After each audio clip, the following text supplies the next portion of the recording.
RBI স্বাধীন ভারতে প্রথম যে নোটটা প্রকাশ করেছিল তাতে কার ছবি ছিল বলতে পারেন?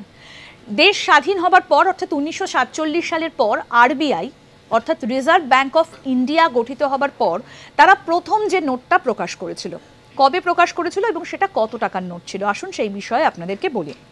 স্বাধীন ভারত কর্তৃক জারি করা প্রথম ব্যাংক নোটটা ছিল 1949 সালে জারি করা 1 টাকার নোট এবং একই রকম একটা নকশা যেটা আগে ছিল সেই রকম একই রকম নকশা বজায় রেখে রাজা জর্জের প্রতিকৃতি অর্থাৎ রাজা জর্জের ছবি যেখানে ছিল সেই জায়গায় ওয়াটারমার্ক উইন্ডোতে সারনাথের অশোক স্তম্ভের যে সিংহ, সেই সিংহ রাজধানীর প্রতীক সহ নতুন নোট জারি করা হয়েছিল।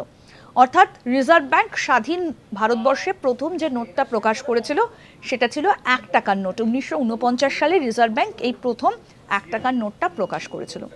দেখতে থাকুন আজ তাক বাংলার ইউটিউব চ্যানেল, সাবস্ক্রাইব করুন।